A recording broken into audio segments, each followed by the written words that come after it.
evening and welcome to News 9. I'm Nolan Pinto. Now, Congress Vice President Rahul Gandhi has clearly stated that they or his party will not support a third front to form the next government.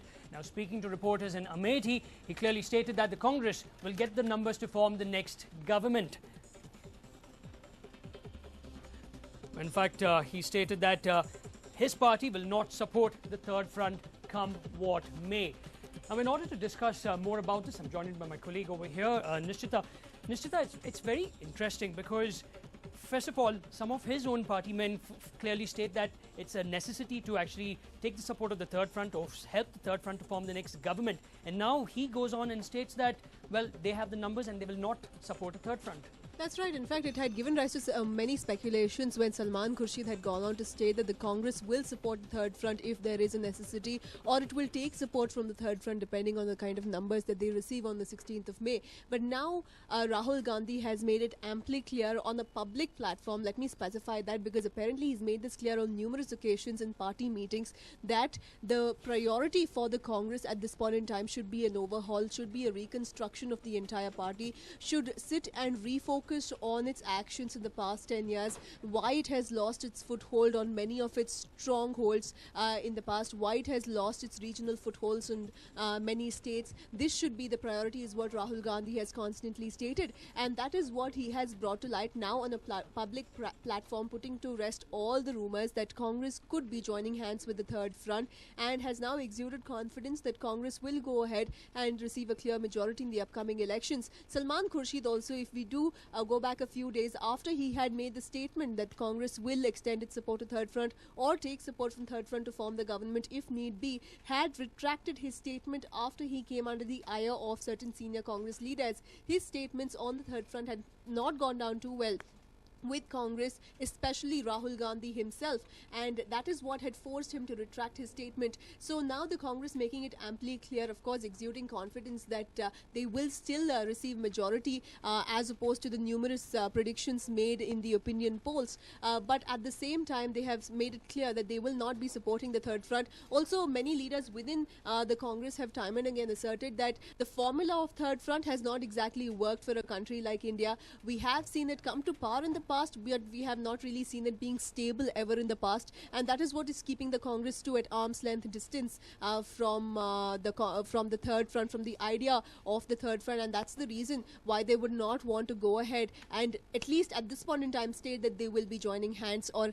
even considering support to the third front or the federal front. Right, Nishita, thank you very much for all that. In fact, the Congress Vice President now has very clearly stated that they will get the required numbers in order to form the next government. But we must remember that on and off, senior Congress leaders have actually made comments. Now, Defence Minister A.K. Antony had also stated some time ago that it's a necessity for other parties to actually join them in order to stop Narendra Modi from becoming the next Prime Minister. EC trouble for Rahul Gandhi. Trouble seems to be mounting for AICC Vice President Rahul Gandhi as the BJP moved the EC against the Gandhi sign. A delegation of the Saffron Party today met the EC to file a complaint against Rahul Gandhi's speech delivered on the 1st of May. Addressing a rally in Himachal Pradesh on Thursday, Rahul had said that peace would be a casualty if the BJP comes to power. He had also claimed that the loss of lives to terrorist activities was much higher during the NDA rule. If the BJP comes to power, peace would be a casualty. 2,000 people lost lives during 5-year NDA rule in various terrorist activities, while nearly 800 people had been killed in the UPA government's 5-year tenure. A delegation of the BJP led by General Secretary Anand Kumar has urged the election watchdog to file a complaint against the Gandhi sign. This is a highly provocative statement by the Congress Vice President Rahul Gandhi, totally uncalled for, and which is in breach of the code of conduct by the Election Commission. Therefore, we urge the Chief Election Commissioner to take serious note of this and to take action and to restrain Rahul Gandhi by giving such statements. While on one side the BJP approached the poll panel, Congress had other plans in mind too. Congress launches a scathing attack. An undeterred Congress followed up the complaint lodged against them with an all-out attack on the Saffron Party. Addressing a presser, Union Law Minister Kapil Sibal came out all guns blazing at the BJP. He even went on to take a dig at Modi in the BJP PM candidate's own style. M for model, O for of, D for dividing, and I for India. That spells Modi. Model of dividing India. This is his trademark. And this has been the policy of the BJP ever since 1984 when they got 2 seats in parliament. Kapil Sibal did not stop there. He went on to give an account of how many people were killed due to the BJP's actions, such as Babri Masjid and Somnath Ayodhya Rath Yatra.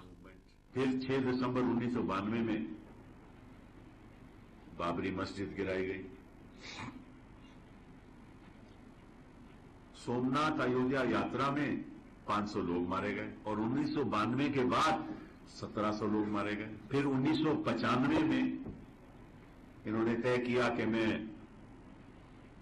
Kanyakumari से कश्मीर तक मार्च करूंगा, आपको याद होगा। फिर 2002 के दंगे हुए गुजरात में। Further, Kapil Sibal also came out with proof on how a parody account of BJP leader Nitin Gadkari tried to spread communal hatred by misquoting pictures. सच्चाई क्या है? दाईं तरफ आप देखोगे, supporters of Pakistani religious party Jamaat-ul Dawa burned Indian flag during a protest against the Pakistan government decision to accord most favored nation status to India in Karachi, Pakistan, Monday, November 28, 2011. ये तो वास्तविकता है। बाईं तरफ क्या है? गणतंत्र दिवस पर हैदराबाद में तिरंगा जलाया गया। मतलब कि वाकई पाकिस्तान का वो दिखाया जा रहा है कि वो हैदराबाद में हो रहा है। And then it was time to get personal. While personal hostility amongst politicos is soaring high this poll season, the Congress elevated the attacks to an all-new level. Kapil Sibal trained his guns on Narendra Modi, quoting a speech he had delivered during the 2002 riots on relief camps. Modi ji का मैं एक बयान 2002 में आपको पढ़ाना चाहता हूं, where he said, September 10, 2002, in Mehsana district during his Gaurav Yatra, this is what he said. Relief camps are actually child-making factories. Relief camps are actually child-making factories. Those who keep on multiplying the population should be taught a lesson.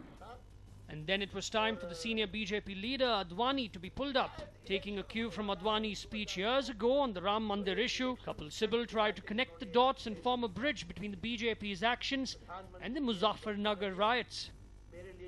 और 2004 में अडवाणी जी ने क्या कहा? January 13 में, the BJP has not sidelined the Ayodhya issue. The temple will be built sooner or later, and the people want it. Even the people want it. And this all culminated in Muzaffarnagar. Well, that was the Congress's retaliation to the BJP moving the EC against Rahul Gandhi. The age-old party's dirty tricks department has certainly done its job well. Now it remains to be seen how the BJP will strike back. Nevertheless, the blame game doesn't seem to have any ending anytime soon. A News 9 report. Now Kashmir has turned into a hotbed for the Lok Sabha polls, courtesy the war of words between the first family of the National Conference and the BJP. Now today, Chief Minister Omar Abdullah launched yet another attack on the BJP. Here's a report. Hostility between Abdullahs and Modi continues.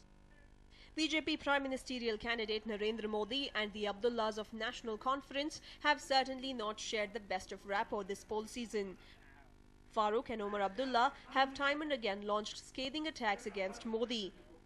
And today, Omar Abdullah elevated the feud to an all-new level. BJP wants to divide Jammu and Kashmir into 3 parts. कुछ लोग लोगों को इकट्ठे लाके हुकूमत करते हैं और कुछ लोग लोगों को डरा के धमका के अलग करके, और यही बीजेपी वाले आज जम्मू कश्मीर रियासत के 3 हिस्से करना चाहते हैं. This was the claim Omar Abdullah made today. Addressing a rally in Tangmarg in Kashmir, Abdullah Jr. said that the BJP wanted to divide Jammu Kashmir into 3 parts while making his poll pitch for the Congress. और यही BJP वाले आज जम्मू कश्मीर रियासत के 3 हिस्से करना चाहते हैं. Omar did not stop at that. Talking to reporters, Omar also slyly charged against the BJP, alleging that their rallies were responsible for the ethnic clashes in Assam that claimed 32 lives. It cannot be a coincidence that you run a campaign in that part of the country where you paint all Muslims as Bangladeshi illegal immigrants, and suddenly 30 Muslims are killed in unprovoked violence. Clearly there is a connection somewhere. You cannot lead this country by fear. You cannot lead this country by division, and that is why we are so keen to see somebody like Rahul Gandhi assume the office of Prime Minister, because he is not trying to scare people into voting for him.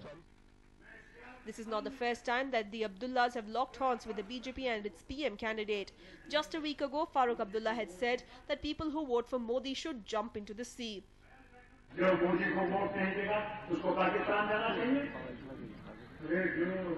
Modi को vote देगा उसको समाधान के अंदर क्यों जाना, जो मोदी को वोट नहीं देगा उसको पाकिस्तान जाना चाहिए, जो मोदी को वोट देगा उसको समाधान के अंदर क्यों जाना. This attack was followed by a war of words between Modi and the Abdullahs. Now with Omar escalating the feud to an all-new level, it remains to be seen how it will affect the prospects of the BJP in the remainder elections in the hilly state. A News 9 report. Now, even as the nation is celebrating the festival of democracy, Assam has been engulfed in violence. Now, the entire nation is shocked, considering that due to the Bodo violence over there, 32 people have lost their lives and more bodies are being recovered today. Here's a report. First in 2008, then in 2012, now in 2014 again. Assam continues to burn in ethnic violence. As the horrific killings in Assam's Bodo-dominated area, Kokrajhar continues, the death toll is also increasing every day. 9 more bodies were recovered from Buxa district. These included 4 children and 2 women. Prime Minister Dr. Manmohan Singh expressed shock and grief over the prevailing situation and asked the people of the state to maintain calm. He further called it a cowardly attempt to spread fear and terror among the people. Even as the ongoing clashes have claimed several lives, political leaders did not miss out on the chance to play the blame game. Union Law Minister Kapil Sibal blamed Narendra Modi for the communal violence in the country. BJP spokesperson Ravi Shankar Prasad blamed the Congress for its failure to control the violence in the state. He said that the Assam government was playing vote bank politics in the state. He further questioned the Prime Minister on what he had done for the state in the last 10 years. The BJP would like to know from Dr. Manmohan Singh, who is representing the state of Assam in the Raj Sabha for the last 24 years, as to what he has done to restore sanity, good governance and effective law and order in the state of Assam. This is the 3rd continuous killing spree between Bodo people and immigrants from Bangladesh. Reacting to Union Law Minister Sibal, Ravi Shankar Prasad said that he, being the Law Minister, should not have spoken such words. आज मैंने कपिल सिब्बल का एक बड़ा अजीब comment सुना है. क्या बोल रहे हैं आजकल वो? कि नरेंद्र मोदी के कारण दंगे हो रहे हैं असम में. इस बेबुनियाद घटिया तर्क का कोई उत्तर है क्या? मतलब कपिल सिब्बल इस तरह की बातें कहेंगे, ये कल्पना नहीं थी कम से कम.